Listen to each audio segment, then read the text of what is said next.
which is so dangerous and limiting. And even when he tries to break free from this mold, Yeah. like when he decides to try lacrosse later in life, he admits he was still seeking validation from a specific group. It highlights how pervasive these societal pressures can be. Even when you're consciously trying to defy them, they can still influence your choices and motivations. Like you're carrying this invisible baggage Absolutely. that you're constantly unpacking. Yeah, and that unpacking process can feel really daunting. Yeah. But Wave offers this glimmer of hope. When he says no amount of validation is ever going to be worth losing yourself, Right. such a powerful reminder that true belonging starts with self-acceptance. Yeah. It's about recognizing your inherent worth and embracing your individuality, Right. regardless of whether it fits neatly into any predetermined box. It makes you wonder, like, what does it really mean to find your tribe in a world where those tribal lines are so often drawn based on race or other categories? We'll unpack that question when we come back. Good stuff. Welcome back. We were just talking about what it means to find your tribe in a world where we're often pressured to conform to these narrow definitions of who we should be. Right. And Wave uses that term tribe to describe those who share our values and resonate with us on a deeper level. You know, it's about finding those genuine connections. Yeah.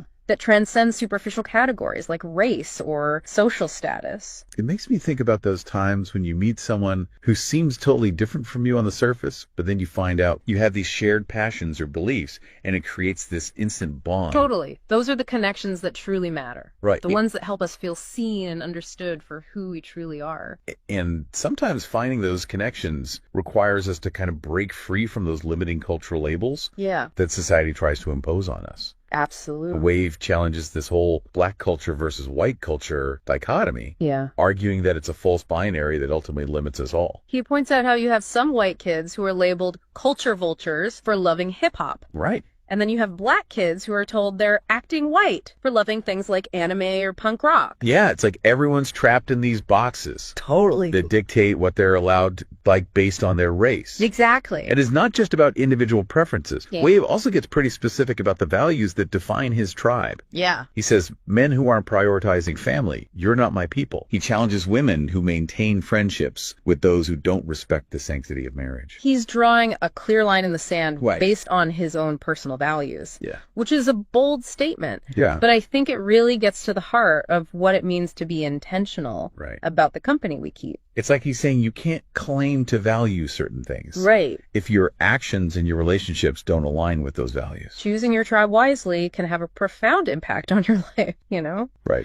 Surrounding yourself with people who share your core beliefs can provide that sense of belonging and support that allows you to thrive. Absolutely. And be your most authentic self. It also makes me think about the power of language to both shape and reflect our values. For sure. Wave talks about how he intentionally dumbed down his speech to fit in, essentially suppressing his natural eloquence and articulation. It's such a stark example of how societal pressures can lead us to betray ourselves. Yeah. He describes it as giving very little credit to the power of speech. And this reminds me of the work of linguist Deborah Tannen, who's written extensively about the nuances of communication and how different speaking styles can impact our perceptions of each other. She argues that there's no one right way to speak. Right. But that different communication styles have their own strengths and weaknesses. Exactly. And it's about being aware of those differences and adapting our communication accordingly. Wave's experience highlights the dangers of assuming that one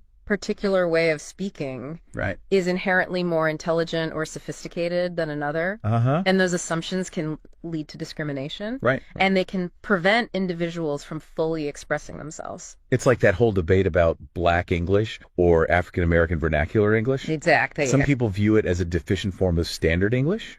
While others recognize it as a rich and complex dialect with its own unique grammatical rules and cultural significance. That's a perfect example of how language can be used to both empower and marginalize, you know? When we dismiss certain dialects or accents as incorrect or uneducated, we're essentially devaluing the experiences and perspectives of the people who speak them. So how do we even start to dismantle these linguistic biases that are so ingrained in our society? It feels like a monumental task. right? Yeah. But I think it starts with awareness. Okay. Recognizing our own biases and being mindful of the language we use. Right. Are we unintentionally perpetuating stereotypes or using language that's exclusionary or demeaning? So being aware of those subtle cues like tone of voice or word choice Exactly. that can reveal underlying biases. And challenging those biases when we encounter them in others. Yeah. Whether it's a casual comment from a friend or a more overt expression of prejudice. Yeah. It's important to speak up and say, that's not okay. Right. It can be uncomfortable, but those small acts of courage can make a difference. It's about creating a culture where it's safe to challenge those harmful norms. Yeah, absolutely. And where everyone feels valued and respected for who they are. Right.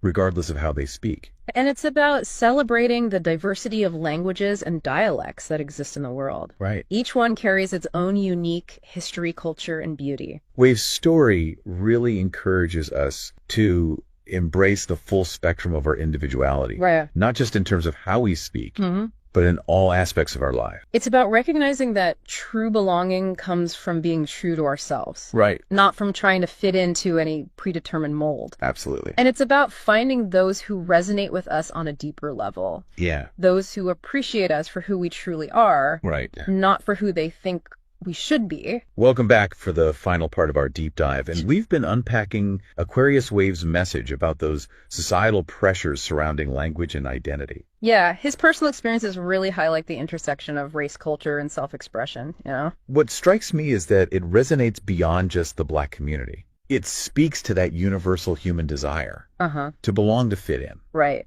And the pressure to conform. How many times have you felt like you had to change your language or behavior to be accepted? Exactly. In a certain group or situation? All the time. Yeah, you try to sound more professional at work. Right. Or you tone down your regional accent so you don't get judged. Wave's story reminds us that those pressures can be so subtle. Totally. And they can really make you question who you are and whether you're being authentic to yourself. He talks about having this aha moment when he realized that what people were perceiving as acting white was actually him just being articulate and intelligent. It makes you think about all the ways we internalize these messages and how they can limit us. We're carrying around all these invisible scripts that tell us who we're supposed to be and how we're supposed to act. Based on all these categories, right? Our race, gender, our background. And it's so hard to break free from those. But Wave shows us that it is possible. Right. He had to unlearn all those negative associations and reclaim those parts of himself. Right. As part of his authentic self. His intelligence, his eloquence. It's a powerful message for everyone. Absolutely.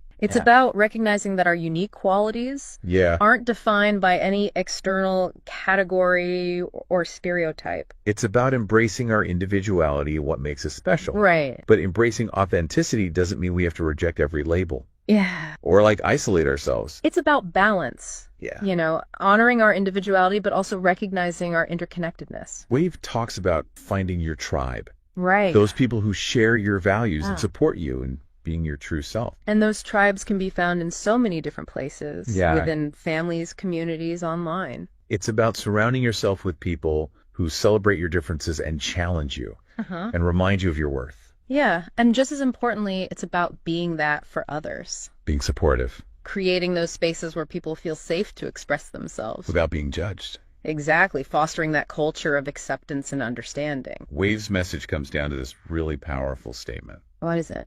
He says, no amount of validation is ever going to be worth losing yourself. That's so good. It's a call to action to really prioritize our own inner compass. To trust our gut. And to live a life aligned with our values. I love that.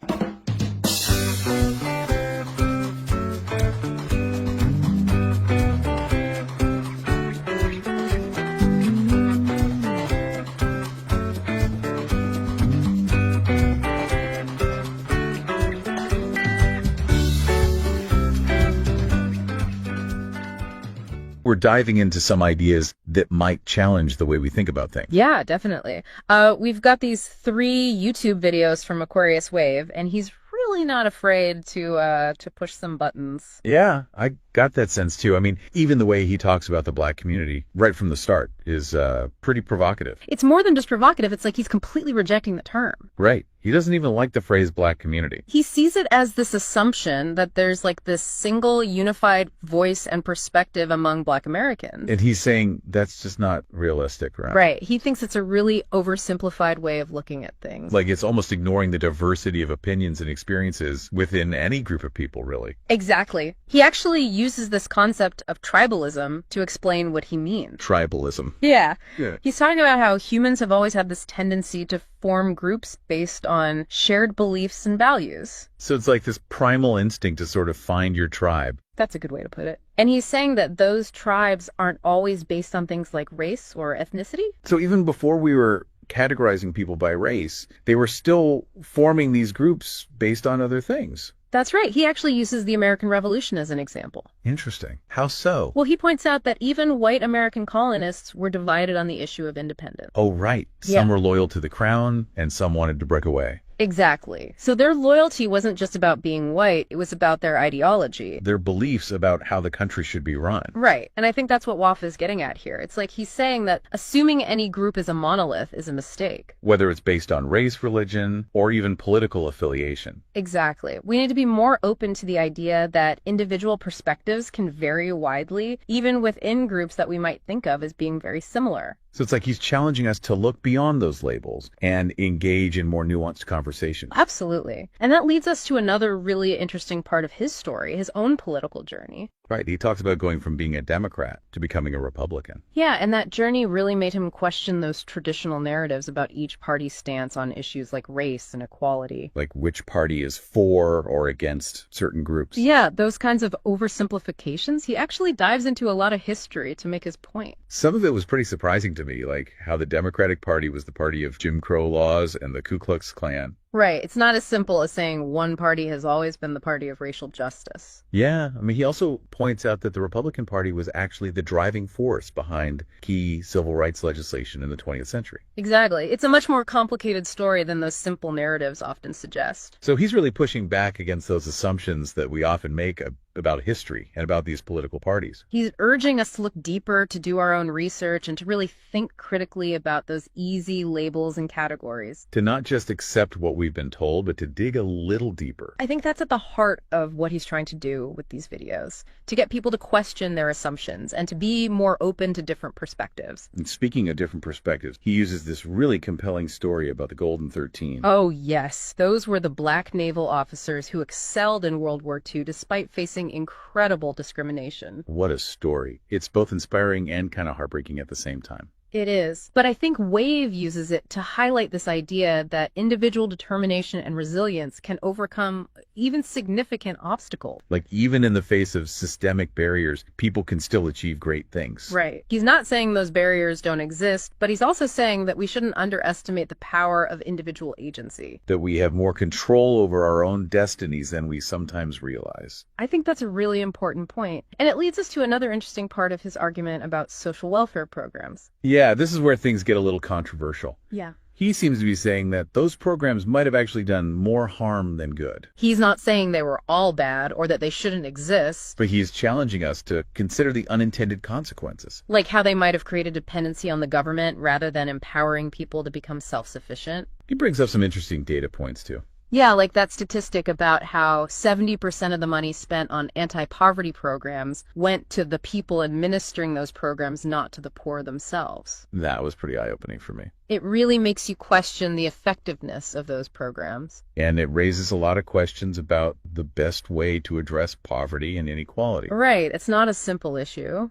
And there are no easy answers. But I think what WAVE is trying to do is to encourage us to have those difficult conversations. To look at these issues from multiple perspectives and to consider all sides of the argument. Because only then can we start to come up with solutions that actually work. Exactly. And that's what we'll be exploring further in part 2 of this deep dive. Can't wait to see what else he has to say. Me neither. It's going to be fascinating. All right, so be sure to join us for part 2, where we'll continue to explore the ideas of Aquarius Wave and how they're challenging our understanding of race, politics, and society as a whole. It's going to be a thought-provoking conversation, that's for sure. See you then. Looking forward to it. So, where we left off, Waif was really hitting hard on this idea of personal responsibility. Yeah, and it seems like he sees that as being connected to a much bigger shift that's happening in society as a whole. He actually uses this really stark phrase. There is them and US. Yeah. Like he's saying we're moving away from those old categories of